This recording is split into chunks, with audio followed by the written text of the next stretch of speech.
bom? Então, boa noite, né? Muito obrigada por estar aqui conosco. Essa mesa, ela foi uma iniciativa das disciplinas Diálogos com a Escola Campo 4 e Prática Pedagógica 8, tá? Então, neste momento remoto, nós propusemos várias coisas, várias medidas, várias atividades para que conseguíssemos fazer a aproximação com a escola básica, já que agora, na pandemia, ir presencialmente à escola é realmente inviável. Né? É necessário que fiquemos realmente fisicamente afastados por um período. Então, só para a gente fazer um retrospecto, né? A Covid-19 chegou ao Brasil por meio de notícias que pareciam vir de longe. Entramos em 2020 com a expectativa de que o vírus estivesse presente apenas nas páginas sobre notícias internacionais. Em fevereiro, quando boa parte das instituições de ensino iniciava o ano letivo, a expectativa era de que o ano transcorresse de forma habitual. Mas o vírus não parou e o número de infectados foi crescendo. No dia 11 de março de 2020, a Organização Mundial da Saúde decretou a pandemia de coronavírus. No dia 13 do mesmo mês, o governo do estado do Rio de Janeiro decretou a suspensão das aulas por 15 dias. Desde então, permanecemos fisicamente distantes de nossas escolas. De uma hora para outra, sem planejamento e muitas vezes sem estrutura e formação adequadas, buscou-se levar, seja por meio de envio de materiais ou pela internet, a escola para perto dos alunos. Mas nesse caminho existiram e existem muitos percalços, como a questão econômica, por exemplo. O que se sabe é que professores e demais profissionais da área da educação estão se desdobrando em atividades remotas. Para falar das vivências do ensino remoto em contextos escolares, as disciplinas de Diálogos e Prática Pedagógica 8 dos cursos de licenciatura do Campus Centro contam com a presença da professora Carla Mara e da psicóloga Gisele Pessim. Eu agradeço imensamente a presença tanto de Carla quanto de Gisele. Muito, muito obrigada. Bom, vamos começar com Carla Mara. Carla Mara Martins de Paula é professora de educação básica, especialista em tecnologia e educação à distância e é aluna do mestrado profissional em ensino e suas tecnologias, o nosso MPET daqui do IFE. Muito boa noite, Carla Mara. Boa noite, professora Ingrid. Boa noite, professora psicóloga, né? Gisele. É um prazer participar dessa mesa hoje. Eu fiquei muito feliz com o convite e eu espero atender as expectativas e poder estar aí dialogando com os participantes dessa mesa hoje. Então, para poder falar um pouquinho da minha experiência, né, é importante a gente lembrar desse contexto que você colocou. Então, nós temos um contexto de pandemia, distanciamento social, preocupação com a saúde, alimentos mais caros, pessoas morrendo, demandas educacionais, uma em cima da outra, toda hora, várias orientações a gente está recebendo. E aí, de repente, a gente estava dando aula no quadro negro, com a caneta, e o seu quadro vira um computador, e a sua caneta vira um teclado e um mouse. Só que tinha um problema. Era tudo muito bonito, muito tecnológico, mas como usar? Como fazer o uso pedagógico desses materiais? Então, quando o ensino remoto ele chegou para a gente, ele caiu de paraquedas no colo, como se fosse assim, toma que o filho é teu. Mas nós, professores, não tínhamos formação, a gente não sabia como fazer.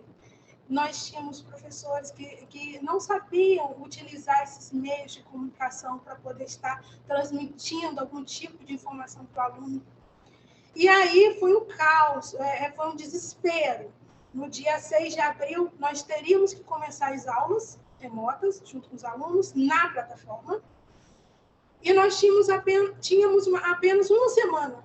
Deram uma semana para a gente conhecer a plataforma e iniciar as atividades com os alunos. dentro da minha realidade, foi algo assim um pouco desesperador. Por quê? Tínhamos poucos professores com algumas habilidades de computador assim, em si, né? E alguns professores não sabiam mesmo manusear a máquina de alguma forma. Então, nós fizemos um trabalho colaborativo, nós, os professores, nós nos ajudamos, fizemos essa troca aí, e cada um foi dando um suporte ao outro. Nesse período, eu criei um canal, né, no YouTube, e eu fui gravando vídeo, ensinando como entrar na plataforma, ensinando como postar uma aula, ensinando o aluno. Então, o mês de abril, para nós, foi muito difícil, né? A gente está fazendo esses ajustes. Então, o que acontece? Chegou o ensino remoto. O professor está lá com a plataforma, o professor precisa dar aula. Eu separei os desafios em 2 blocos, em possibilidades e problemas. As possibilidades do ensino remoto, o que você poderia fazer? Qual era o seu desafio ali? Gravar uma aula, realizar videoconferência ou videochamada, usar o WhatsApp ou o Telegram, um meio de comunicação, para que esse acesso, né, essa transmissão, o processo de aprendizagem pudesse acontecer ali. Pesquisar materiais que pudessem ser disponibilizados online. E o professor tinha que fazer isso de maneira que facilitasse o acesso do aluno. Aí, a gente esbarrava em outros problemas, ainda em relação ao professor. Meu computador não consegue, não dá para eu poder preparar minha aula. O meu celular não está funcionando. Eu não tenho uma internet boa. Minha internet era só mesmo para eu lidar nas redes sociais. E agora eu tenho que dar uma videoaula. Como que eu vou fazer isso? E vieram os problemas econômicos, e vieram os problemas mesmo desse processo de capacitação.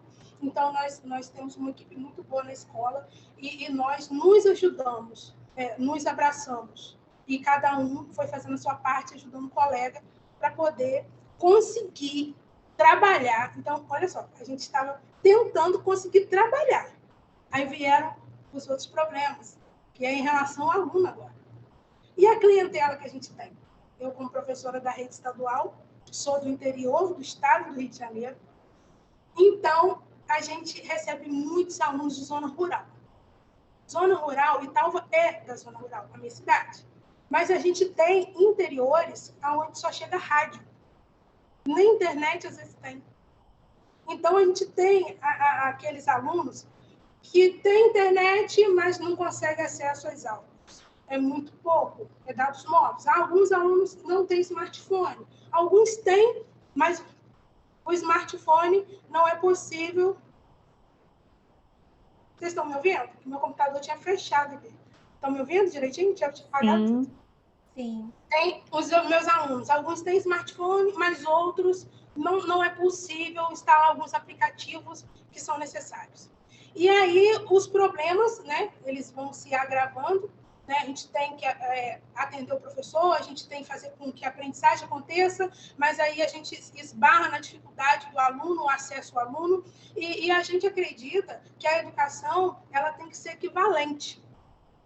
Não só a igualdade, mas a equivalência. Todos os alunos deveriam ter acesso aos materiais. E aí começa um corre, né, da direção. A direção começa a se movimentar e começa a preparar os materiais e levar na casa desses alunos, lugares distantes demais. E eles prepararam e eles levaram para que esses alunos pudessem ter acesso. Agora, essas aí são as dificuldades, os problemas, né, que eu quis colocar, que são que os professores, de maneira geral, se depararam, e como você pode fazer para que você tenha um sucesso na aula remota. Eu sou uma pessoa que eu sou sonhadora com a educação, eu acredito na educação. Então, mesmo nesse momento de caos, mesmo nesse momento tão difícil e conturbado, eu acredito que a educação ela pode acontecer. Eu acredito na educação. Mesmo com o mínimo de recurso, eu acho que é possível fazer educação. Né? Aí as pessoas falam, mas você não vai dar para quase nada. Mas o meu aluno da rede pública é aquilo que ele tem. E eu tenho que fazer aquilo acontecer para ele. Eu tenho que fazer essa educação chegar para ele. Que é o instrumento que pode mudar a vida dele. Né? E aí, o que isso demanda de você?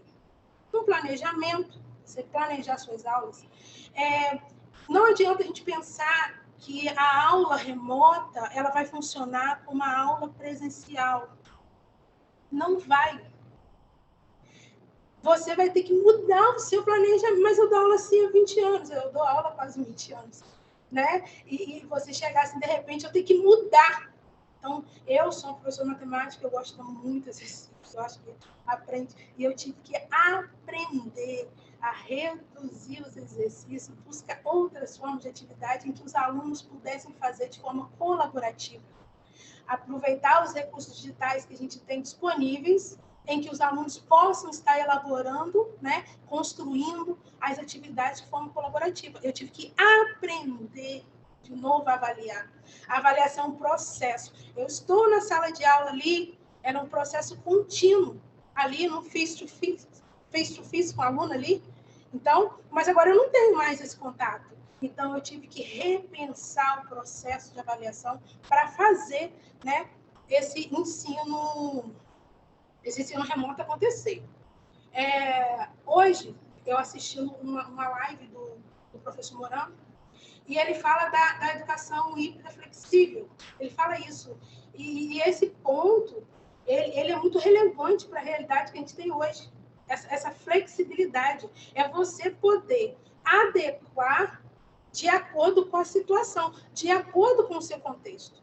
Né? Então, não adianta que em toda a turma você não vai conseguir um padrão. Você vai ter que adaptar, porque ali tem clientela diferente. E você, professor, você conhece a sua turma.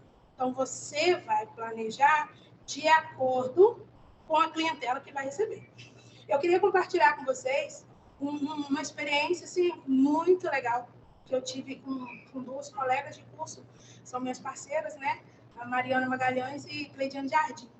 E a gente, no final do ano passado, se não me engano, eu falei assim, eu queria fazer alguma coisa com os alunos do terceiro ano, porque elas estão, assim, desanimadas, não querem mais assistir aula, fala que tem professor que não está dando aula, e aí aquelas reclamações de aluno que a gente já conhece. Então, e a gente estava passando um momento em que as notícias que passavam na televisão eram muito relacionadas à depressão, uma consequência da pandemia. As pessoas estavam ficando oprimidas, deprimidas dentro de casa. E aí, como elas iriam fazer o vestibular, iriam fazer Enem, então nós preparamos uma aula interdisciplinar que tratava a depressão, né? E ali a gente tratou o assunto de funções químicas, né? E foi muito interessante porque a aula foi toda remota, né? Nós trabalhamos pesquisas, os alunos tiveram que fazer pesquisa. Nós promovemos discussões online. Nós trabalhamos vários recursos digitais e o feedback que nós tivemos das disciplinas foi muito legal. Mas um ponto, assim, porque eu queria compartilhar essa experiência, é que em um dos momentos que a gente estava síncrono, né, eu tenho uma aluna que ela mora muito distante, assim, da escola, e como não está tendo transporte. E, às vezes, para poder participar da aula, ela pedala uns 2 quilômetros para chegar na casa de uma pessoa e pedir a pessoa para poder estar usando a internet. E no momento que essa menina abriu o telefone, ela estava sentada, porque era de manhã, eram 7 horas da manhã. Ela estava sentada na calçada, assim, do lado de fora, porque ela não queria acordar a pessoa que estava na casa. Tipo assim, tipo na rua, mas com o telefone ligado e ali participando.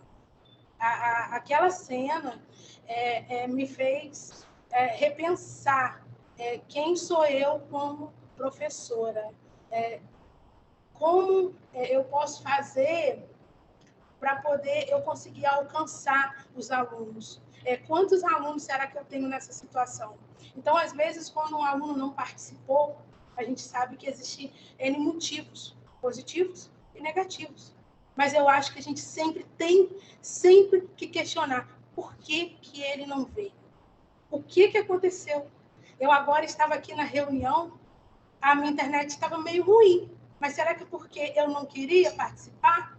Né? Nós temos que pensar, porque para a educação acontecer, não basta você ter uma excelente aula, você pode ter uma aula topíssima, a melhor do mundo, mas se você não tiver a clientela que precisa daquela aula que você preparou, você não consegue. Não consegue. né? Então, e a gente ficou comovida, porque depois nós ficamos, né, conversando em relação a esse aprendizado, em relação a esse momento, né? Nós até relatamos, eu lembro, no final do nosso trabalho, em relação a isso. Mas o momento mesmo, que foi assim, que mexeu comigo, e que até hoje, às vezes, eu estou na roda de outros professores conversando, e eu sempre falo que o momento mesmo que eu senti, o que o aluno sente, foi numa aula que a professora, né, a doutora Valéria Marcelino, estava dando sobre análise de trabalhos científicos, e de repente a minha internet falhou, e ela estava no meio da explicação.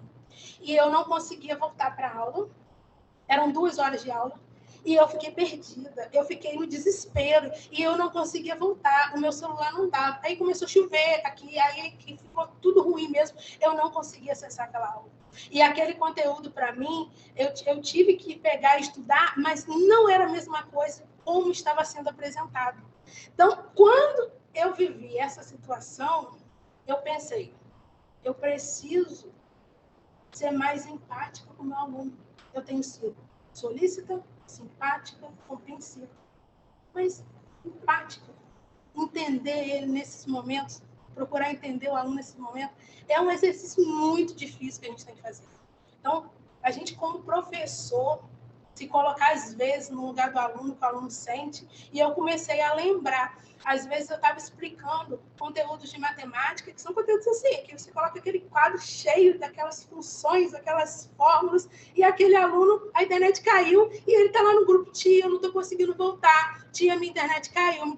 Eu, tudo bem, não tem problema, depois você pega a explicação, vou colocar... Eu, sabe, tentando ser compreensivo. Mas eu só senti o que aquele aluno sentiu no dia que aconteceu comigo. Então, desde esse dia para cá, às vezes, quando os meus alunos eles não conseguem, às vezes eu estou explicando alguma coisa ou a internet cai, então eu tento enrolar um pouquinho para ver se eles conseguem ter essa retomada aí comigo. E procuro sempre oferecer algum outro recurso ou alguma outra atividade extra para que ele possa estar recuperando esse conteúdo.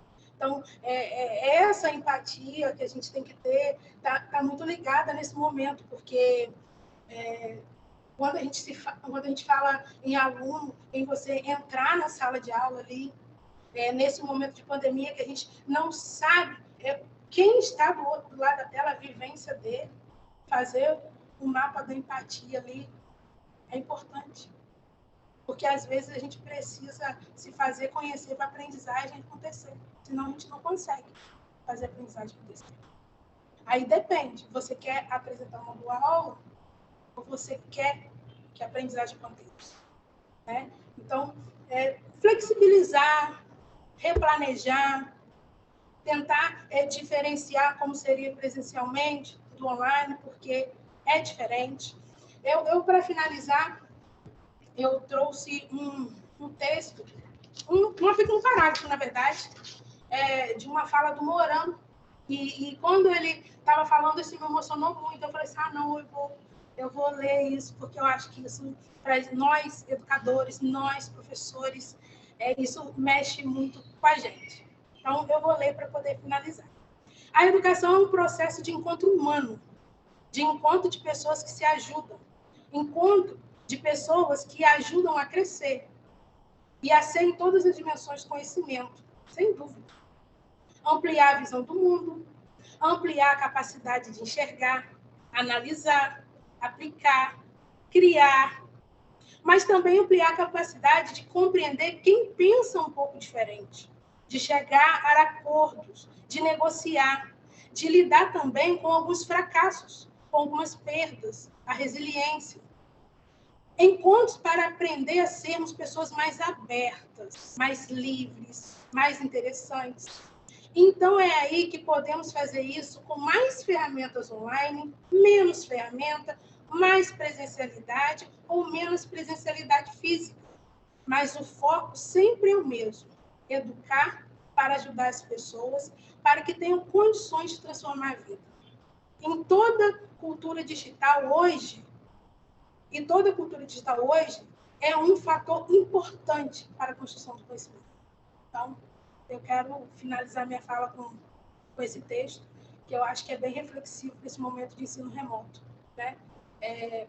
Essas vivências, as dificuldades, as potencialidades e a nossa flexibilidade para que a aprendizagem possa ocorrer no momento certo.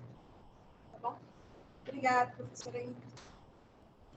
Eu que agradeço, Carla, muito obrigada. Seu relato, com certeza, nos aproximou, né, da realidade das escolas básicas.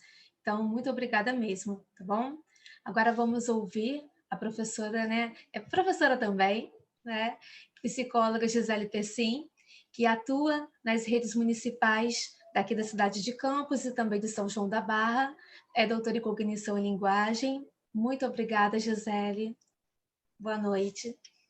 Boa noite, Ingrid, boa noite, Reginaldo, boa noite, Carla, Mara, boa noite a todos vocês que estão aí participando conosco.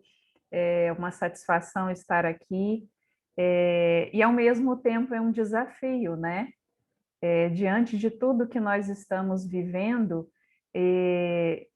me toca falar sobre questionamentos que eu tenho vivido, né, enquanto profissional da educação. Eu sou psicóloga, mas também me coloco nesse lugar de profissional da educação, né, de alguém que vê a escola, de alguém que vive a escola. E para que eu possa organizar, né, melhor aquilo que eu pretendo dizer aqui nessa noite, é importante dizer que o psicólogo, né, no espaço da educação, ele atua de modo diferente, né, em comparação à clínica. E aí é importante, a princípio, né, organizar a minha fala em 3 dimensões fundamentais do trabalho do psicólogo na escola, né, para além das questões psicológicas. A dimensão social, né, a dimensão das relações e a dimensão da aprendizagem propriamente dita. Bom, é importante entender que essas dimensões elas não acontecem de modo separado, né? Mas eu gostaria de organizar alguns questionamentos que eu vou apresentar aqui nessa noite, nessas 3 dimensões. Por que apresentar questionamentos, né? Eu acho que diante de tudo que nós estamos vivendo, nós não temos respostas, né? Nós criamos possibilidades dentro daquilo que nos é possível, né? Dada a realidade que nós vivemos. E a Carla Mara nos deu um show aqui, né? Sobre a criação de possibilidades no nosso trabalho enquanto profissionais da educação, né? No que diz respeito à dimensão social, né, da escola, nesse momento de pandemia que nós estamos vivendo, eu confesso a vocês que quando comecei a experimentar os efeitos da pandemia na escola, me tocou a questão da representação que a educação e que a escola tem para a sociedade. Confesso a vocês que fiquei muito mobilizada quando eu comecei a ouvir discursos, né, de pessoas, de pais, né, de integrantes da comunidade escolar em relação às atividades escolares nesse momento. E eu ouvi muitas perguntas do tipo: essa atividade ela vai servir para a progressão do ano de escolaridade? Essa atividade, ela reprova? Essa atividade conta ponto? Essas perguntas me fizeram pensar numa questão muito importante. Qual é o papel da educação na sociedade, né? Qual é a representação que a escola, que a educação tem para as pessoas? E à medida que eu ia aprofundando essa reflexão, eu confesso a vocês que ia me entristecendo também, né? Porque eu fui me deparando com uma representação de educação como obrigação e não como um direito. Eu tenho aí uma trajetória de 10 anos como psicóloga educacional na rede pública e muitas vezes eu fui convocada pelas escolas para lidar com questões relativas a dificuldades na permanência dos estudantes. E, associada a essa questão, estava a questão da representação da educação para as famílias, para a sociedade de uma maneira geral, né? E aí eu fico pensando, né? Essa educação que muitas vezes é representada como uma obrigação e não como um direito, né? Como se constrói essa representação da educação e da escola? E aí me toca o meu lugar de profissional da educação, né? Eu me recordo que no ano passado eu conversei muito com os meus colegas de trabalho, principalmente assistentes sociais, onde nós estávamos quando se construía essa representação de educação como obrigação. Qual é o nosso lugar nisso, né? E falo como psicóloga, falo como também professora, né? E nós nos sentimos muito angustiados com isso, porque os nossos discursos sobre a escola, sobre o papel dos alunos, dos estudantes, né, sobre o papel das famílias no processo educativo, esses discursos veiculam mensagens, né? E aí eu fiquei pensando, né, quanto nos nossos discursos dentro da escola nós ainda reafirmamos relações de vigilância e punição. Ah, por que eu tenho que fazer essa atividade, professora? Porque simplesmente, se você não fizer, você vai ficar reprovado. Ah, porque se você não fizer, você vai ficar com 0.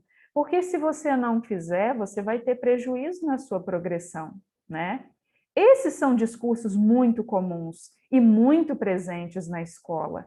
Nós não usamos mais palmatória, mas muitas vezes nós usamos a avaliação como forma de punição, né? E isso é uma questão muito forte ainda dentro da escola, e a gente não pode negar, né? Será que nós estamos construindo com os nossos estudantes o sentido da educação para eles, né? Num momento de avaliação, numa perspectiva formativa, ou nós estamos, né, de certa forma, convencendo os estudantes que é importante fazer aquela avaliação, que é importante realizar aquela prova, porque senão ele vai ter prejuízos, né, para passar de ano. E aí eu vejo no discurso dos pequenos, né, das crianças lá na educação, no primeiro ciclo do ensino fundamental, né, uma preocupação maior em passar de ano, né? E a gente não vê, muitas vezes, no discurso do aluno, uma preocupação da aprendizagem, mas não é só das crianças, isso está no discurso também dos adultos, né? Você tem que estudar porque você tem que passar de ano. Quantos de nós, profissionais de educação, também veiculamos esse tipo de discurso, né? E aí continua sendo uma educação sem sentido, que nesse momento de pandemia, já que não vale nota, já que não vale para a progressão do aluno, já que a professora não vai corrigir, então para que eu tenho que fazer, né? E aí se perde todo um sentido de formação humana, se perde o sentido da aprendizagem enquanto desenvolvimento humano. E aí eu tenho falado insistentemente, né, com os pais, principalmente na rede municipal de São João da Barra, né, onde eu tenho um contato mais próximo com os pais. E aí eu digo para os pais, vamos perceber a importância de um ano de escolaridade para uma criança, para o desenvolvimento da inteligência dela, para o desenvolvimento de habilidades, para o desenvolvimento de competências, inclusive para a formação do cérebro.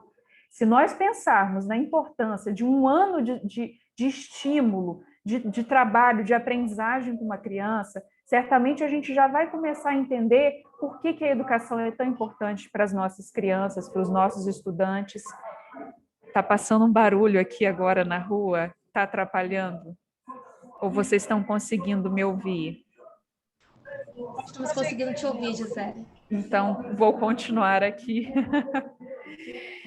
Enfim, e aí eu chamo a nossa responsabilidade enquanto profissionais da educação em relação à veiculação desses discursos, do que nós fazemos na escola, né? E da importância que a educação tem para as nossas crianças, para os nossos alunos, independente do nível de escolaridade em que eles se encontram, né? Qual é o sentido de estar na escola, qual é o sentido de estar na universidade?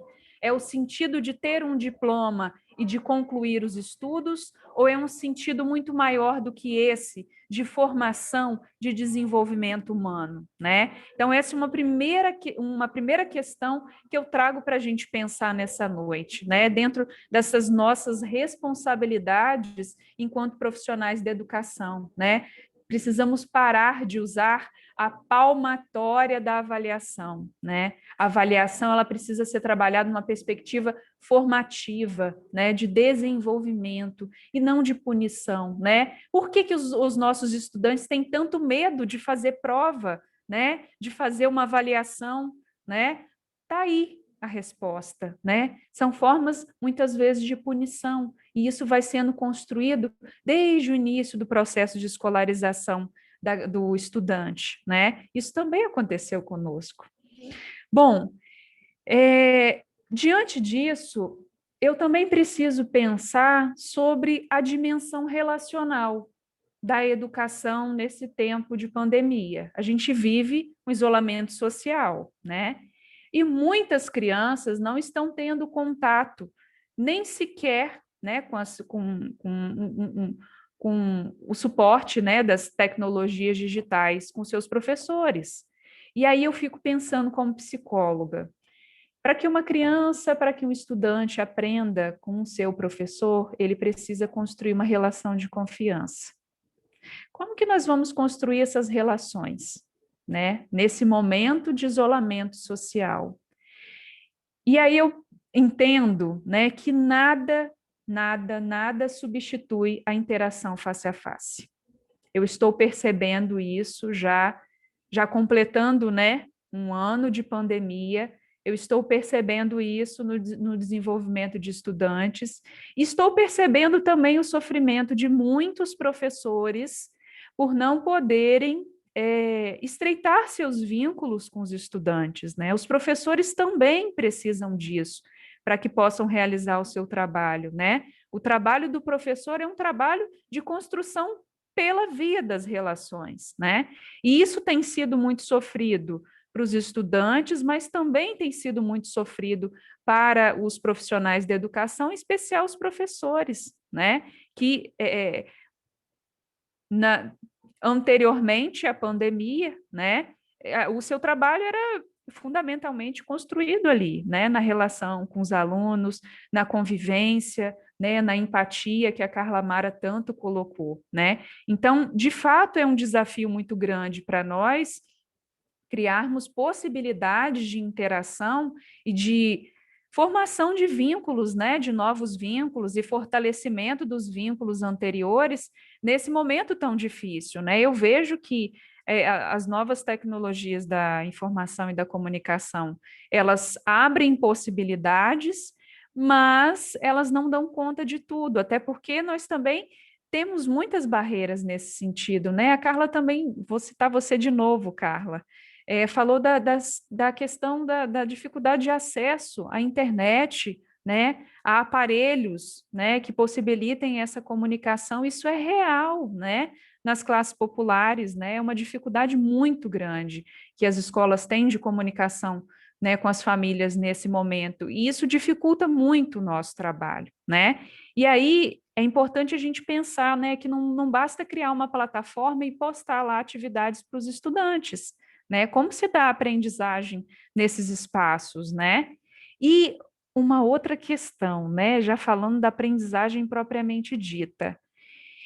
Esse tipo de aprendizagem, né, remoto, à distância, requer autonomia. Autonomia é a palavra-chave, né, para que essas novas possibilidades de ensino aconteçam. E aí eu pergunto para vocês, né, que são professores, profissionais de educação, pensando bem, né, vocês desenvolvem a autonomia dos seus estudantes? Vocês acham que eles estavam preparados para viver esse momento? E aí, né, sem ouvir a resposta de vocês, eu gostaria de compartilhar também a minha experiência. Muitas vezes na sala de aula, eu abri espaço para que os estudantes traçassem os rumos da sua aprendizagem. E eu percebia que eles tinham uma dificuldade enorme, inclusive para escolher as formas como eles gostariam de viver a avaliação da aprendizagem. E aí eu identificava, né, antes da pandemia, digamos assim, uma necessidade muito grande de desenvolvimento da autonomia dos estudantes, né? E aí eu vejo que muitas vezes não dá certo, né, esse tipo, né, de estratégia de ensino autônomo, porque a gente não desenvolveu autonomia e porque os nossos estudantes precisam também aprender a aprender, né? Que é um dos pressupostos da autorregulação da aprendizagem, né?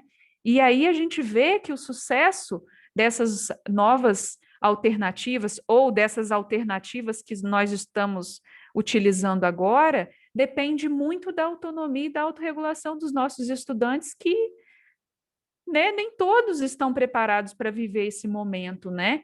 E outra questão fundamental também, né? Eu estou escrevendo um artigo com uma colega da UENF, que é também colega de vocês aí do IFE, a Elisângela, e a gente tem feito uma discussão sobre os estudos da autonomia relacionando com a autorregulação da aprendizagem, e a gente está percebendo, né, como resultado desse estudo, que para que a autonomia se desenvolva, é necessário, é primordial o suporte à autonomia, né? Existem vários níveis de autonomia, e para que o aluno também continue evoluindo, né, enquanto ser autônomo, ele necessita de suporte e de apoio do professor. Então, o aluno precisa, sim, né, contar com o suporte do professor, e o professor também contribui essencialmente para o desenvolvimento dessa autonomia. Então, eu ressalto, né, de forma vigorosa, que os professores continuam sendo essenciais e primordiais, né? Ainda que a gente possa ouvir sobre novas metodologias de ensino, né, sobre sala de aula invertida e tudo mais, as pesquisas científicas atualíssimas, né, de 2020 e 2021 estão dizendo aí, escancarando, não existe autonomia sem suporte à autonomia, né? Não existe um nível satisfatório de autorregulação se esse aluno não tiver experiências, né, para que ele possa desenvolver estratégias de aprendizagem, estratégias de autorregulação. E aí, falando dos professores, né, eu fico pensando também, né, como é para os professores lidar com as novas tecnologias da informação e da comunicação, né? Quais são as crenças que esses profissionais têm em relação a essas novas tecnologias? E aí a gente pode dizer que ninguém é igual a ninguém, né? Existem profissionais que, né, fazem as tarefas através da internet, de modo digital, com os pés nas costas, né? E ensinam os outros. Mas existem também muitos profissionais que não viveram experiência de formação, né? Com as novas tecnologias, e que também têm dificuldade de acessar as novas tecnologias na sua vida cotidiana. E mais, na dimensão psicológica. Existem muitos profissionais da educação que têm crenças muito desfavoráveis, né, às novas tecnologias, porque acreditam que não tem, né, capacidade, inclusive, para manejar recursos digitais, para manejar um Google Meet, por exemplo, para manejar uma aula no Zoom, né, para postar um conteúdo na internet. Recentemente eu participei de uma reunião, né, com uma equipe escolar, e aí estava se discutindo a questão de criar um canal no YouTube para que os professores pudessem postar as suas aulas, né? E aí existiram várias questões de que alguns professores estavam problematizando isso, né? Por que todos têm que postar aula no YouTube? Como é que é isso? E aí, muitas vezes, a gente cai num discurso de que, mas fulano está dizendo que não vai fazer porque ele está fazendo jogo duro, né? Ou porque ele não quer fazer, ou porque ele não quer se comprometer. E não é isso, né? Cada um de nós tem as suas potencialidades, e aquele professor que talvez disse, né, que naquele momento ele não teria condição de fazer aquele vídeo para postar lá no YouTube, é porque realmente ele não tem condição de fazer isso sozinho, né? E que ele não se sente confortável para isso, mas que ele se sente confortável para fazer inúmeras outras coisas, né? Ele tem inúmeras outras estratégias que ele pode construir. E eu estou percebendo, assim, como psicóloga, né, eu participo muito de reuniões, né, com professores, com equipes de profissionais da educação, e eu percebo que a gente, nesse momento, não tem resposta pronta e não existe receita de bolo. E eu acho que mais do que nunca, né, além desse processo de empatia, né, que a Carla tão bem falou, eu acho que nós precisamos ter também um olhar fenomenológico para a nossa realidade, né? Nós precisamos suspender os nossos pressupostos, os nossos preconceitos em relação à realidade do outro e precisamos ver a realidade, né? Aquilo que o outro vive e aquilo que realmente é possível para ele nesse momento. E eu acho que isso se estende a dos nossos colegas, né, profissionais da educação, professores, e principalmente aos estudantes, né, que muitos deles, nesse momento, estão super angustiados, né, porque querem viver a sua formação, querem viver o futuro, né, querem sonhar com o futuro, querem ter expectativas de vida, né, de futuro, e é muito ruim ser jovem e muitas vezes se deparar com a seguinte questão: que eu posso esperar do futuro? Nós estamos pensando sobre isso. E isso nos angustia, né? E isso angustia muito os nossos estudantes. Eu acho que pensar sobre isso, né? Pensar sobre as dificuldades que o outro vive nesse momento, sobre as limitações dele, né? Sobre aquilo que realmente é importante para que ele possa participar do processo, é fundamental, porque eu acho que o outro precisa de um tablet, mas talvez não é isso que ele precisa, né? Talvez ele já tenha o recurso tecnológico, talvez ele precise de suporte. Eu ouvi relatos de famílias que receberam tablet e internet, né? Que não iriam manejar o aparelho porque tinham medo de quebrar e não teriam dinheiro para repor esse equipamento. E aí eu digo para vocês, será que nós sabemos mesmo o que o outro precisa, né? Então, essas questões que eu tenho vivido, né, enquanto psicóloga nas redes de educação de Campos e São João da Barra, tem me levado a cada vez mais a reafirmar a importância desse olhar fenomenológico, né, de suspender os nossos preconceitos, os nossos pressupostos e, de fato, ouvir aquilo que o outro precisa, porque é nessa escuta fenomenológica é que talvez eu possa construir um diálogo, talvez eu possa ajudar o outro e trazer ele para o processo, né? Então, eu vejo que, de fato, é muito difícil, né, para todos participarem, né, nessas alternativas que nós construímos.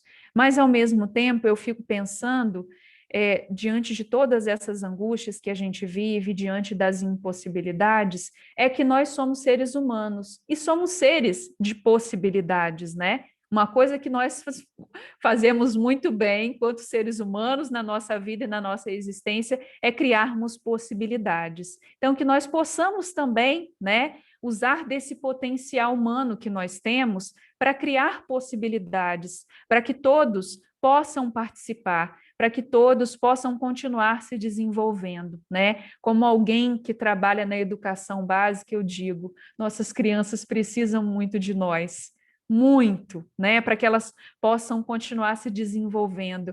O cérebro delas, né, precisa continuar recebendo estímulos. E nós também adultos, né, na universidade, nós também necessitamos continuar vivendo a experiência da formação humana, né, que deve acontecer pela vida toda. Então, que nós possamos, né, nesse momento tão difícil, né, vencer a Covid-19 e vencer também, né, na medida das possibilidades, as barreiras que nós estamos vivendo. Então, é isso que eu trago nessa noite, muito mais perguntas do que respostas, mas eu acho que é isso, né? Já que somos seres das possibilidades, eu acho que nós temos muito a aprender e a construir com tudo isso que nós estamos vivendo. Muito obrigada, Gisele, muito obrigada. Pensando aqui, né? Eu penso realmente que quando a gente fala de educação, a educação é tão complexo, né? Formação humana, né? É uma coisa tão complexa. O ser humano ele é tão ímpar, né? Então é uma pluralidade. Então não dá realmente, como você bem pontuou, para determinar, para delimitar, para dizer qual é a necessidade da outra pessoa, né, com tanta autoridade assim. Então, o que eu penso de fato é que o melhor método, o melhor recurso é aquele que atende àquele contexto específico. Né? Atende àquela pessoa, é aquele que faz o processo de ensino-aprendizagem acontecer. Né? Então, eu fico muito preocupada em tempos de pandemia, também fora, né? Mas agora, acho que agora a coisa ficou um pouco mais evidente, tentar rotular, tentar massificar, trazer, olhar de forma homogênea para todas as escolas, para todas as pessoas, para todos os docentes. Muitas vezes, e olha como é curioso, no espaço, não é a distância, né? No ensino remoto, nós precisamos ter muita disciplina, nós professores e os alunos também. Né? Então, eu tanto sou professora quanto aluno o tempo todo. Né? Então, eu faço os meus cursos online e tudo mais, e sei que preciso de disciplina para fazer aquilo. Então, ao mesmo tempo que eu preciso de disciplina e autonomia, que você bem pontuou, eu tenho, por outro lado, estratégias e tentativas, muitas vezes, assim, de acabar com a minha autonomia enquanto docente, né? E em vários cenários, em várias realidades. Então, isso tudo é muito complexo. Isso tudo é muito, muito complicado. Que respeitemos, né, os professores, as pessoas, as formas de trabalhar, os alunos, a forma de aprender de cada um, né? E tentemos respeitar mais essas individualidades, que elas têm que ser valorizadas. Vou conversar mais com vocês, gostei muito de ouvir as duas, muito mesmo. Mas eu quero saber agora, né, se alguém tem alguma dúvida, alguma pergunta, pode postar aqui, tá bom? Que nós vamos tentar responder, vou perguntar às colegas. Mas, além disso, eu queria agradecer, né, aos meus colegas que estão aqui, às professoras de diálogos com a Escola Campo 4, a colega Dalma, de Prática Pedagógica 8, a colega Conceição, Etna, e a todos os colegas, todos os alunos, muito obrigada, tá bom? Então, apareceu uma pergunta aqui já. Vamos ver. Pergunta. É referente à evasão escolar. A pergunta é de Jonas. Como lidar com esse grande desafio em tempos de pandemia? Né? Como a escola e os professores têm buscado lidar com isso, né? Com a questão da evasão escolar? Quem gostaria de Posso responder? começar a responder, né? Uhum. Bom, eu gostaria de começar a responder a partir da rede municipal de São João da Barra, né? O que eu tenho observado, porque afinal de contas lá eu trabalho em equipe multidisciplinar, diretamente com os assistentes sociais, então a gente acaba vivendo junto essas questões, né? São João da Barra tem algumas peculiaridades, né? Tem uma diversidade de profissionais técnicos muito grande. Isso ajuda muito, né? Então, nós lá temos o pedagogo orientador pedagógico e o pedagogo orientador educacional, né? E aí, como as coisas têm acontecido, né, em grande parte das escolas? Quando a escola percebe, né, que o aluno não está participando, o orientador educacional entra em contato com essa família, né, via telefone, para obter informações, né, sobre o que a família está vivendo, né, quais são as possibilidades de realizar as atividades, quais são as necessidades daquela família naquele momento. E elas têm, as orientadoras educacionais, né, e os orientadores educacionais, têm conseguido, né, um retorno bem interessante das famílias, né? E aí esse retorno que eles nos trazem também tem mostrado que cada família tem uma demanda diferente, né? Tem família que está vivendo dificuldades gigantescas nesse momento, e de fato está tendo dificuldade de acompanhar, né, o processo de escolarização dos filhos.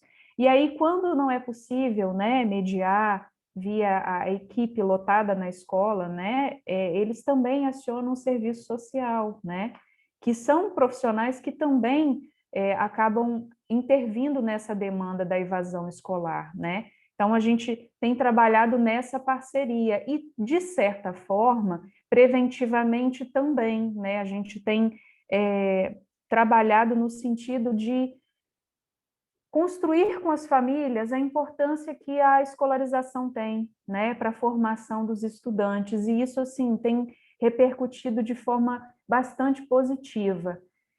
No município de Campos, né, eu trabalho num setor específico, né, que diz respeito a questões da aprendizagem propriamente dita, então eu não posso afirmar, né, como isso tem acontecido na prática, mas existe uma dinâmica, né, de trabalho entre equipe escolar, né, e equipe da SMESC, né, com um projeto específico para alcançar essas famílias, inclusive contando com a parceria do serviço social. E aí eu digo para vocês, nem tudo é passível de resolução dentro das nossas atribuições profissionais, né? Muitas vezes nós necessitamos contar também com outras esferas da rede para lidarmos com essa questão da evasão escolar, que nem sempre é uma questão simples, né? Às vezes é uma questão muito complexa de ser tratada, né? Envolve muitas vezes algumas necessidades e demandas numa dimensão psicossocial, digamos assim, né? Espero ter respondido de alguma forma.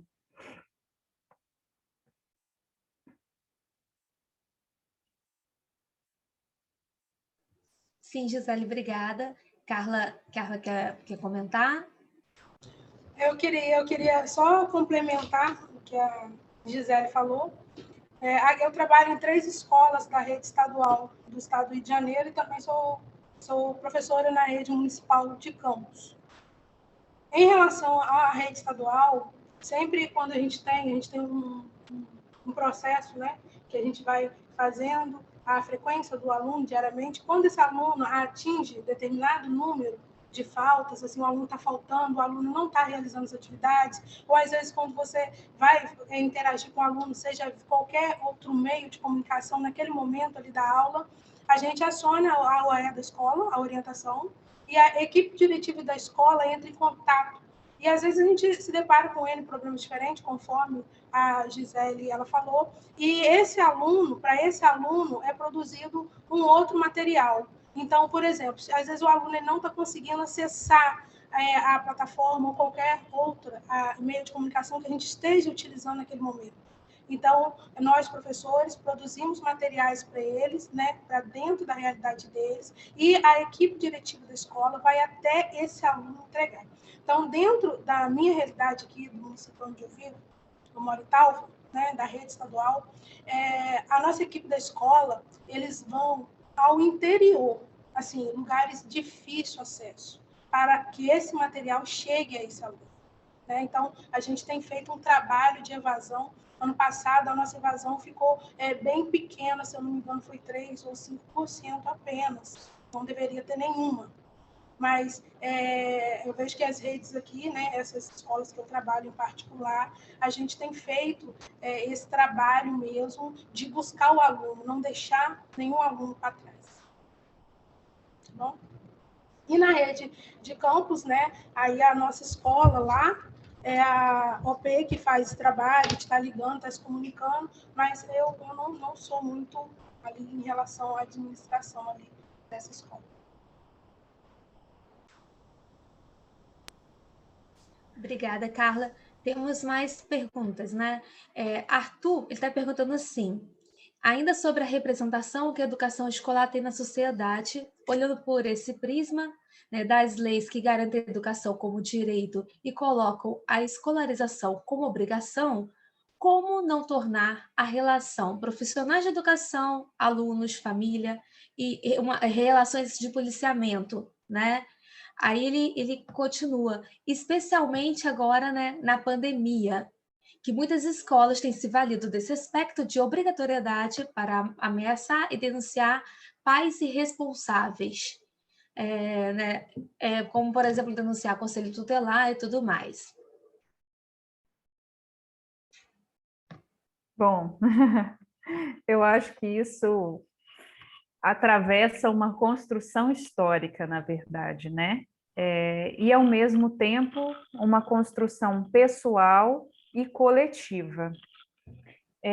Eu vou me valer, né, de algumas histórias, ou melhor, de muitas histórias que eu já vivi, né, como psicóloga no campo da educação, e eu gostaria de colocar algumas questões, né? Primeiro lugar, né, eu acho que para construir uma relação, né, uma representação da educação como um direito, eu acho que nós, enquanto profissionais da educação, precisamos estar atentos aos nossos discursos, porque muitas vezes nós contribuímos com esse discurso de educação como obrigação. Ah, porque se você não fizer, né, como uma questão policialesca mesmo, né? Ah, mas porque se o seu filho não participar, você vai perder o Bolsa Família. Isso acontece na real, nas escolas, né? E aí eu vejo que muitos pais, né, que não veem escola como um direito, sofreram muito na escola, enquanto estudantes. Existem muitas histórias de sofrimento, né? E de evasão, porque a escola não era um lugar legal para estar. A escola era um lugar de exclusão, a escola era um lugar de não saber para muitos desses pais, né? E eu já vivi experiências de pais que não compareciam à reunião porque eles tinham medo do diretor da escola, né? E isso eles já traziam desde a história anterior, né, da vida deles, e isso atravessava a vida dos filhos, né? Então, que lugar é esse da escola, né? Que papel é esse que nós, profissionais da educação, temos e que discurso nós tecemos para esse lugar de obrigação, esse lugar de tantas regras pelas regras, né? E aí eu fico pensando dentro da sala de aula o que acontece com aquela criança que vai para a escola obrigada, até pelos pais mesmo, que também disseminam esse discurso, né? Ah, porque você tem, porque não é mais do que sua obrigação, né? E aí, o que acontece dentro dessa sala de aula? Essa criança é feliz no seu processo de aprendizagem? A aprendizagem é significativa para ela? A aprendizagem encanta ela, né? Mobiliza ela de uma maneira positiva? Ou ela está ali dentro da sala de aula só cumprindo um papel e uma obrigação? Para muitas crianças, né, na rede pública, que é o lugar que eu conheço, né, no primeiro ciclo do ensino fundamental, estar na escola é muito enfadonho, estar na escola é cansativo, estar na escola gera problemas, né, porque o não saber ler, não saber escrever é uma questão muito forte para as pessoas, né, para as crianças, né? Como estar num lugar em que você não entende os códigos, né, que são apresentados ali. Eu não sei se é a mesma situação de você estar num país e não saber o que as pessoas, né, estão escrevendo e lendo, mas é algo de sofrimento real para essas crianças, né? Como assim meus colegas conseguem ler, escrever, produzir e eu não consigo, né? Que formas de produção eu posso ter? E aí acaba virando tudo uma bola de neve, né? E aí é a falta de sentido na aprendizagem para essa criança, né? A história desses responsáveis, né? O modo como a escola lida com a educação, como representa as relações, né? Como trabalha a questão da avaliação como uma punição, isso vai virando uma bola de neve, né? Qual o sentido de estar na escola, né? E junto com isso também existem problemas psicossociais, né, na nossa sociedade e que levam, né, a questões de evasão, porque muitas vezes uma família pode não ter condição realmente de dar suporte aos filhos, né, nem na questão da educação. Então, eu acho que para não virar uma questão policialesca, né, de acionar o conselho tutelar e tudo mais, a escola precisa ter sentido para os alunos. E eu vejo, inclusive, que até nos casos, né, que eu já acompanhei, em que foi necessário, né, o acompanhamento do conselho tutelar, a realidade só mudou quando existiu uma ressignificação do lugar da escola na vida dessas famílias. Do contrário, continua sendo uma obrigação, né? Então, eu acho que é um pouco disso que eu teria para dizer. Talvez teria muito mais, né? Mas a gente ficaria aqui uma noite só para conversar dessa questão, que é super complexa, né?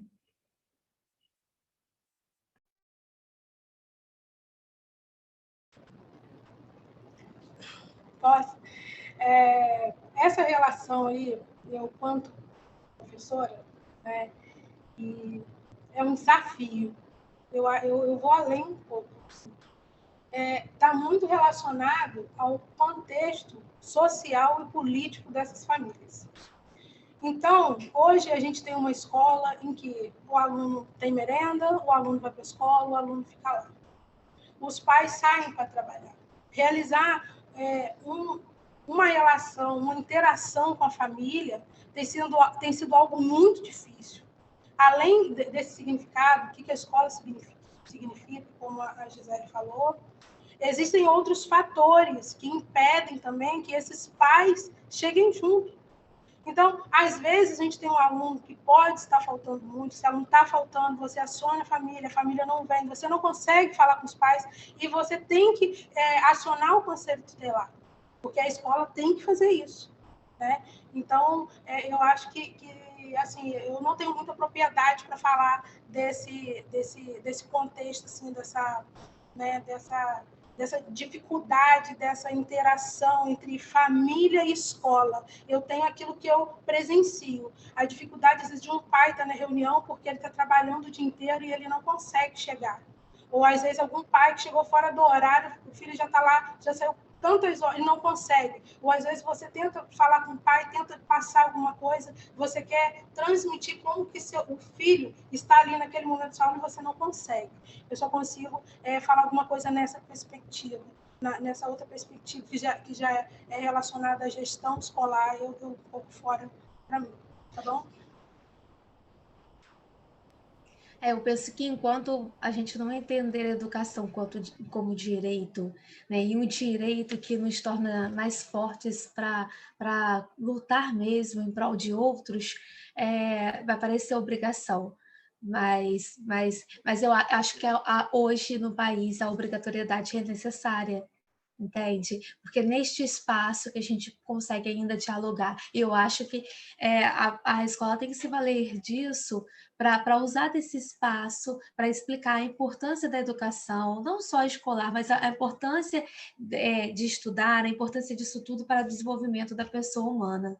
É realmente fundamental, mas é um tema, como vocês falaram, de fato, bem complexo. Bianca faz a seguinte pergunta, né? Na verdade, ela recapitula, ela fala da história, né? Fala que a EAD, Educação à Distância, no Brasil, ela não é recente, ela não tem uma história recente, né? Ela começa lá, né? Ainda na educação, no ensino por correspondência, na verdade, e demanda autonomia. Tá? E aí ela vai dizer o seguinte: será que se perdeu essa autonomia com o tempo? Né? As pessoas perderam autonomia com o tempo? E se sim, por quê? Eu queria pontuar só uma coisa, antes de passar para vocês, só lembrar assim, que a EAD, assim, não é na educação básica, né? Acho que é por aí, mas vamos conversar um pouquinho, vou ouvir vocês um pouquinho, depois. Bom, a princípio é importante pensar a autonomia para cada nível de ensino, né? Pensar uma autonomia de uma criança no primeiro ciclo do ensino fundamental é diferente de pensar a autonomia no ensino superior, né? Como psicóloga, né, eu entendo que a autonomia também é uma questão humana, que é própria de cada contexto histórico, né? As nossas formas de inteligência, elas também são influenciadas pelo tempo que nós estamos vivendo, né? Obviamente que quando as crianças não são incentivadas, né, a terem uma autonomia, né, numa perspectiva saudável, e a longo prazo, né, continuam dependentes dos pais, isso, de certa forma, vai ter impactos na vida da criança como um todo, né? Sem ser taxativa, sem generalizar, mas, por exemplo, né, uma criança com 6 anos que continua usando mamadeira e sendo tratada como um bebê, ela vai ter prejuízos na autonomia. Isso é fato, né? Porque precisa existir um incentivo à autonomia de acordo com cada nível de escolaridade, né? E eu acho assim que existe uma história pessoal e familiar, né, quando se fala de autonomia, e existe também uma construção do estudante, né? Existem pessoas que são super autônomos na vida, né?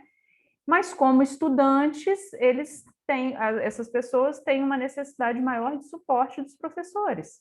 Obviamente, né, que realizar algo com sentido, né, realizar algo que se conheça os objetivos e que se tenha ferramentas para implementar, obviamente isso significa que pode ser que essa pessoa tenha uma maior autonomia. Não acho que a autonomia tenha se perdido no tempo, né? Eu acho que as nossas formas de viver, né, na sociedade atual, elas podem incentivar ou podem também prejudicar a autonomia das crianças e até mesmo dos adultos, né? E eu acho assim algo muito complexo para generalizar, né? Numa turma de educação à distância, por exemplo, a gente pode encontrar pessoas, né, com um nível de autonomia satisfatório para aquelas atividades e pessoas, né, da mesma faixa etária, né, com o mesmo nível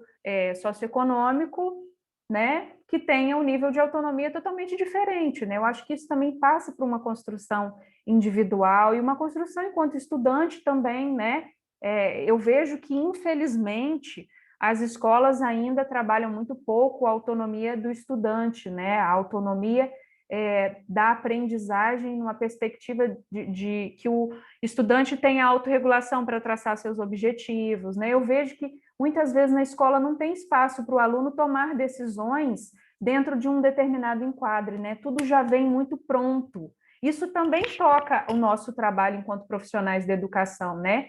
Infelizmente, a educação não, né? As instituições de ensino ainda são espaços muito engessados e a gente tem muito pouca autonomia, né, em determinadas ocasiões enquanto profissionais. Isso também acontece com os estudantes, né? E aí isso vai sendo, digamos assim, uma bola de neve, né? A escola é um espaço onde a autonomia precisa se fazer presente, mas nem sempre há incentivo à autonomia, né? Nem sempre trabalhamos com atividades, com métodos de avaliação, métodos de aprendizagem, de ensino, que incentivem de fato a autonomia, né? E aí como que vai incentivar isso, né? Não é uma coisa natural, é necessário incentivar isso na vida do estudante, né?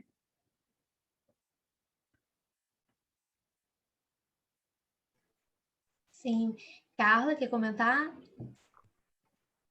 Não, eu só iria acrescentar mesmo. Neuzi Berbel, né, fala muito da autonomia, propor atividades que o aluno possa construir, né, seu conhecimento ali sozinho, propor atividades em grupos, propor atividade colaborativa, e o Moran também defende isso. Então, isso está muito relacionado, agora trazendo o contexto da sala de aula, o tipo de atividade que você planejou para o aluno, qual é o objetivo da atividade. Então, eu acho que está muito relacionado ao desenho. Em relação à EAD, que foi relacionada à pergunta, a EAD ela não foi pensada para a educação básica, a EAD ela foi pensada para o ensino superior. Então, a gente percebe, né, nós como professores, percebemos uma confusão que as pessoas estão fazendo entre os conceitos ensino remoto, EAD, ensino híbrido, né, mas ela está mais relacionada ao ensino superior, que, teoricamente, são pessoas mais autônomas para poder estar realizando as atividades, né? E eu acredito que a autonomia ela não é perdida. Eu acho que ela deixa de ser estimulada, né? Isso é a minha opinião particular. Tá? Sim, ainda que haja autonomia, né, a mediação ela é fundamental, principalmente na educação básica. Né? Ela é fundamental. E quando você não tem um meio de comunicação acessível ou não tem uma facilidade de acesso a esse meio, de de acesso não, de manejo deste meio, e fica muito difícil fazer essa mediação. Então, eu acho que é a problemática, talvez, dos anos iniciais, principalmente, né? Mas acredito também nos anos finais do ensino fundamental e até mesmo no ensino médio. Então, não é à toa que nós temos, por exemplo, um Enem com um número altíssimo, né, de faltas, de abstenções. Então, realmente a mediação é importante, as pessoas sentem falta disso, né? Nunca, eu penso o seguinte, nunca se percebeu tanto a importância do docente, do professor, né, dos profissionais de educação que atuam na educação. Então, porque essa mediação, esse contato, principalmente na educação básica, principalmente no ensino fundamental, essa mediação é muito importante. A Graziella faz uma pergunta para a Gisele. Tá? Eu tenho ouvido bastante isso, tá, Gisele? Então, até eu estava com vontade de fazer essa pergunta, então vamos lá. Que conselhos você daria para futuros professores sobre como não perder a saúde mental diante das cobranças e da falta de preparo dos alunos diante dessa forma de ensino, né? Dessa forma de ensino remoto? Desafio, hein, Gisele? Psicólogo não dá conselho, né? Mas eu acho que tem algumas questões, né, que são muito importantes para nós tentarmos viver com saúde mental, não é mesmo? Em primeiro lugar, eu acho que o profissional da educação precisa ter clareza dos seus papéis. Na mídia, nas conversas cotidianas, a gente ouve muito o que o profissional da educação tem que fazer para mudar a educação. Que o professor isso, que o professor aquilo, que o professor aquilo outro, né? E eu vejo que muitos profissionais se sentem inseguros com essas cobranças sociais, né? E o melhor antídoto para isso é a gente ter clareza dos nossos papéis. Ainda que um juiz apresente, né, uma solicitação para você, que você faça isso ou aquilo, você, como profissional da educação, tem o direito de responder a isso dentro das suas atribuições, né? E eu acho que é uma questão fundamental, né? Nós temos clareza do nosso papel e mais, a gente precisa reconhecer a importância que a gente tem, ainda que nós não nos sintamos valorizados enquanto profissionais de educação. Eu me sinto muito orgulhosa de ser uma profissional de educação. E não estou falando isso porque eu estou aqui nesse espaço com vocês, porque tive a oportunidade de trabalhar na assistência, tive a oportunidade de trabalhar na saúde, mas escolhi ficar na educação porque eu me orgulho de estar aqui, né? Eu tenho uma história feliz com a escola e isso também, né, atravessa o meu caminho. Então, em primeiro lugar, né, além da clareza de papéis, é nós encontrarmos sentido naquilo que nós fazemos, né? E psicologicamente falando, isso é essencial para nós lidarmos com os desafios da vida, né? Porque, afinal de contas, se ser profissional da educação não traz sentido para a minha vida, me adoece, né? O que mais eu poderia realizar na vida, né? Porque nós somos seres de possibilidades, né? Dentro das nossas muitas impossibilidades, é importante pensar também sobre o sentido que isso tem para a nossa vida, né? E eu vejo que isso é essencial para qualquer caminho que a gente traça, né? Qual é o meu objetivo com isso, né? E aí, quando você encontra sentido, quando você sabe do seu lugar, né? Quando você reconhece os seus limites, isso também é importante, porque cobranças a gente vai viver o tempo todo. E não pensem que a psicóloga aqui não recebe cobrança, porque eu recebo muitas cobranças, porque as pessoas têm muitas expectativas em relação ao meu papel. Às vezes eu chego na escola e o que a escola quer é que eu resolva tudo aquilo que está acontecendo como um passe de mágica, né? Que eu dê respostas prontas. E a questão muitas vezes nem é essa, né? A questão é que talvez as pessoas, né, precisam se reorganizar nos seus lugares, as pessoas precisam dialogar, as pessoas às vezes estão precisando pensar juntas. Então, assim, Se eu posso dar um conselho, né, não podemos nos entregar ao desespero da desesperança, né, que é uma questão fundamental para a nossa existência nesse momento. Todos nós estamos vivendo dificuldades reais, né? E todos nós temos falhas, todos nós temos fragilidades e mais. O que a pandemia está escancarando na nossa cara, né? Desculpe a palavra, está dizendo para nós que nós, seres humanos, não temos garantia, né? A gente acha que tem controle sobre as coisas, que pode dar conta de tudo. O professor, ele não vai dar conta de tudo, né? Mas o que você pode fazer de modo a produzir transformação nessa realidade que você vive, né? Que é importante a gente ter dentro da gente essa potência também, né? Essa crença de autoeficácia. Eu posso sim produzir transformações nesse contexto em que eu trabalho, né? Junto a esses estudantes. Isso é fundamental, né?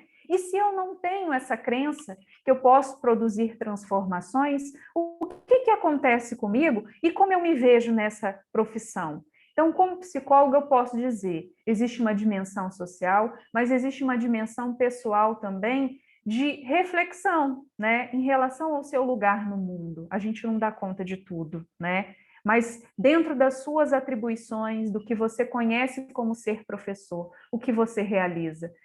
E só mais uma coisinha, né? Para finalizar, eu vejo às vezes muitos professores dizendo assim: nossa, mas eu não vou saber lidar com isso, né? Até mesmo com uma pessoa com deficiência, mas eu não vou saber ensinar esse aluno. Mas e quantas pessoas você já alfabetizou? Você já contou? Quantas pessoas que já passaram por você e quantas transformações que você realizou? Então, profissional da educação, professor, não se esqueça disso. Não se esqueça de quantas histórias você construiu com seus alunos. Eu acho que isso é muito importante para a gente manter a nossa saúde mental diante de tantas cobranças.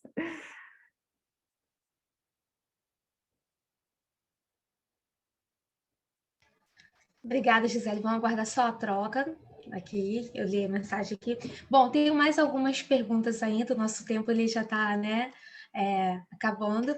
Então, aqui tem indagação sobre a questão da autonomia, do suporte que nós, professores, né, damos aos alunos e o que fazer quando, às vezes, há o bloqueio.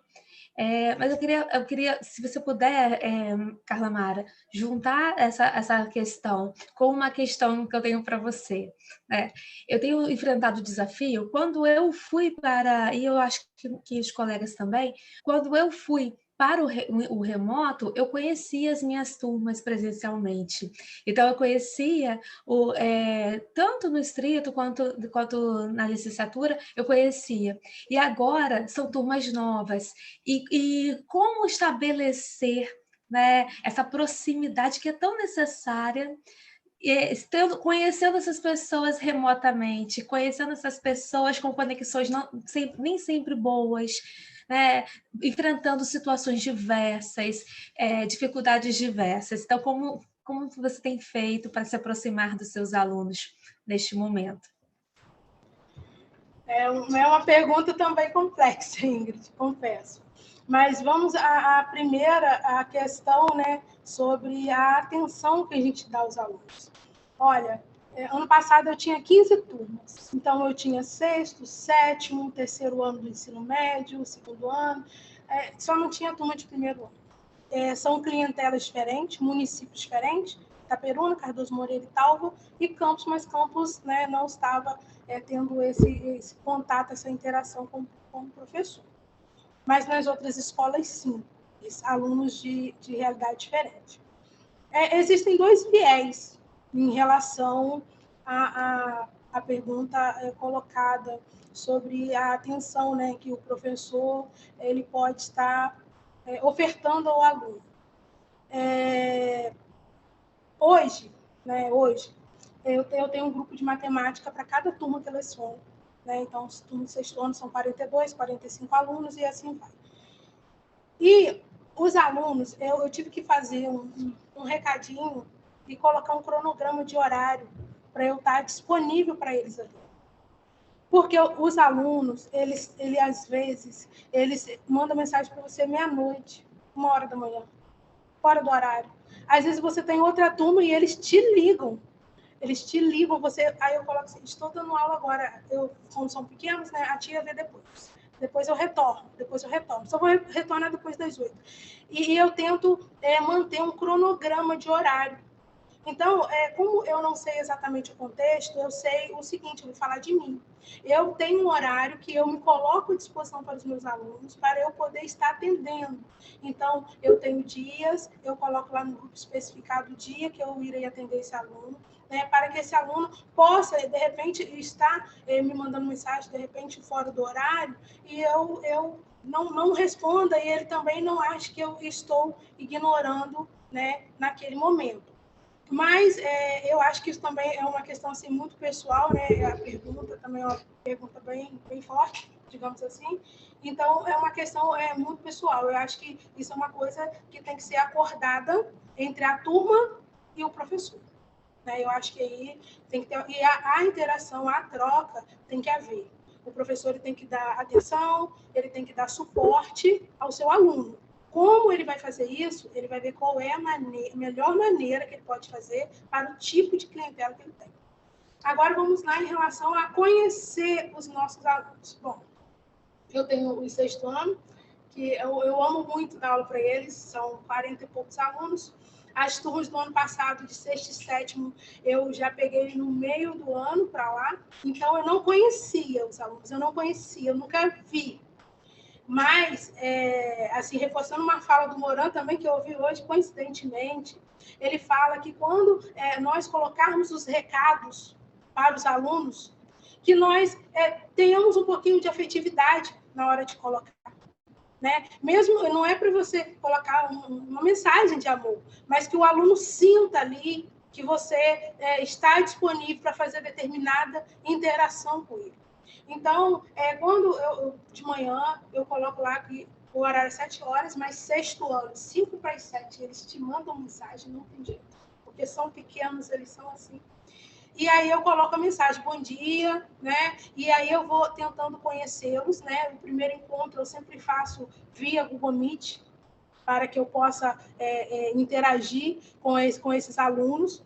E o interessante para mim foi que eu fui conhecendo aos poucos, aconteceram 2 fatos assim, que me marcaram. Um foi quando uma vez eu estava explicando, e aí eu fui e apaguei, eu deletei o quadro, né? Que eu tinha que escrever outra coisa, então eu deletei. Aí a minha tia eu não copiei. Aí eu fui, voltei, né? Porque eu estava no computador, isso é mais fácil, no quadro você apagou. Aí a aluna foi na mensagem do lado e colocou assim, maior bad agora, saudade do tempo que eu estava na sala de aula. Porque ela lembrou daquele momento que você apaga o quadro, né? E ali, naquele momento, ela quis saudade dos professores, que não era uma aluna tão assídua.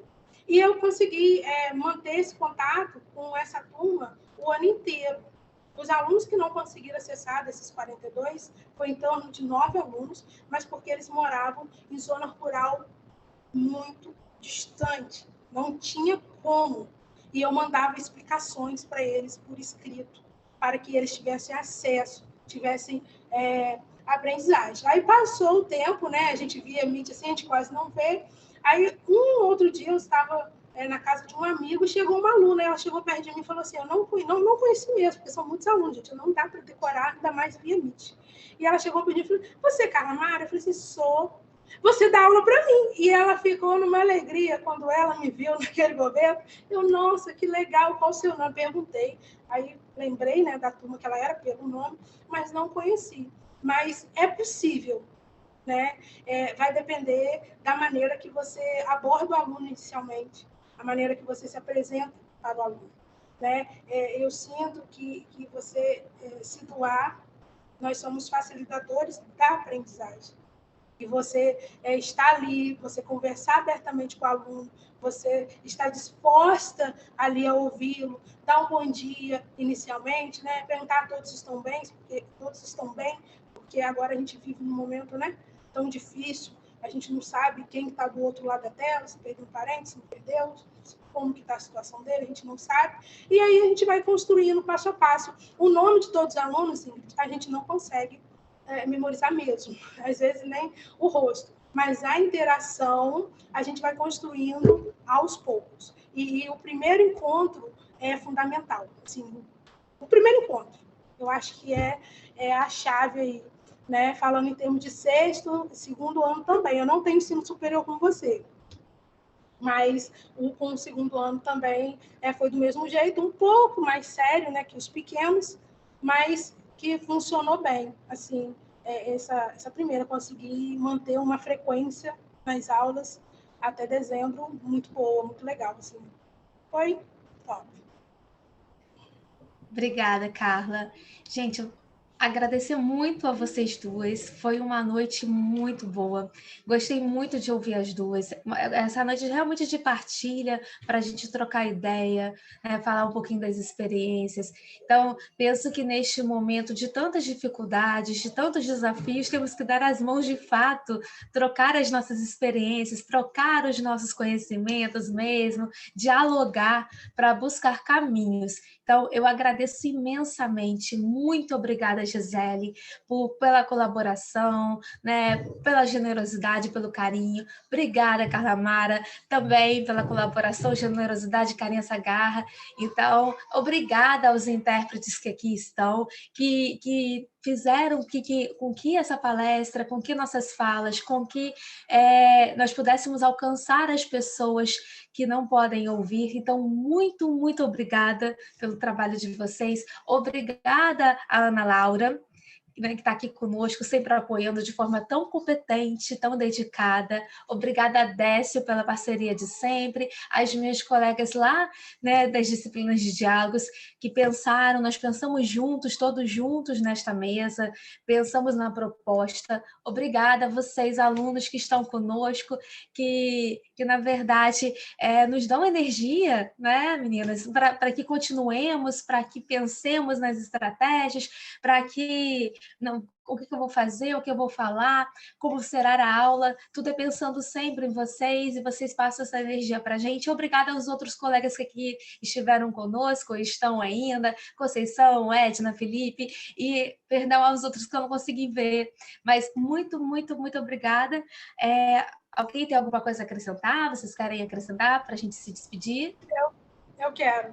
Eu quero agradecer, Gisele, né, pela troca, foi muito legal, é um prazer te conhecer. Agradecer os alunos que estão aqui presentes também, meus colegas também que estão aqui. Agradecer a professora Ingrid e a professora Décio pela oportunidade. Estou muito grata, assim, muito feliz. E falar que a educação, para mim, ela significa muito. Então, às vezes, quando eu falo com emoção assim, é porque eu tenho uma história de resgate com a educação. Então, eu vivi esse outro lado, que às vezes você não tem muito suporte, nem muito recurso, né, para você prosseguir. Então, mas aquilo era o que eu tinha. Naquele momento era o que era me oferecido. Então, eu acho que é isso que me motiva, é isso que me faz acreditar que é possível eu conseguir dar aula, é possível eu conseguir me mover na sala de aula, eu conseguir fazer com que a aprendizagem aconteça com os meus alunos. Na semana passada, no primeiro dia de aula, eu fui fazer uma dinâmica com o Wordwell, é um aplicativo muito top, assim, para o primeiro dia de aula. E aí eu fiz uma pergunta que eu esperava que o aluno falasse assim: ah, professora, essa é a linha em pé, essa é a linha deitada. E eu dei aula para essa turma no passado, e ele me fala que tem o eixo das ordenadas e o eixo das abscissas. Então, é possível que a aprendizagem aconteça de forma remota. Às vezes, a gente não consegue equivalência, às vezes a gente não consegue alcançar todos por conta, né, dos problemas que a escola está ali inserida em N fatores. Mas é possível. E enquanto a gente acreditar na possibilidade de fazer a educação acontecer, a gente consegue mudar a vida de muita gente. Então, é isso que me faz ser professora, é isso que me faz estar na sala de aula, e é isso que me faz não desistir. Então, é essa mensagem que eu quero deixar para os licenciandos, sempre fazer essa autoanálise, né? Você como professor, você na sala de aula, né? Você é um instrumento ali. Então, sempre questionar o seu papel, né? Sempre, todas as coisas que acontecer, questionar o que isso pode fazer para que eu possa melhorar. Você é o mediador ali. Então, é como se fosse um bolo. Todo bolo leva ovo, trigo, leite, manteiga. Mas uns colocam 2 ovos, outros colocam só um copo de leite, outros nem colocam leite, e no final vira um bolo. Você vai fazer o bolo de acordo com a sua clientela. Então, analise os alunos, conheça os alunos, que assim você vai conseguir que a aprendizagem possa acontecer de alguma forma. Eu acredito nisso. Tá bom? Então é isso.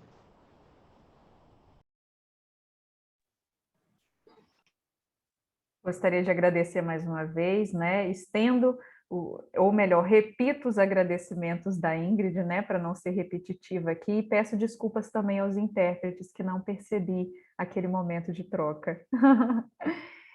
Desejo que todos vocês, né, possam ter se fortalecido de alguma forma nesse momento de troca, né, e me coloco à disposição, né, para novas conversas, novos diálogos. Estamos aí, sempre lutando por uma educação melhor dentro das nossas possibilidades. Um abraço para todas e todos.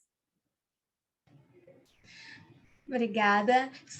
Obrigada também a Dirlic, né? E é isso. Um beijo grande a todas as colegas da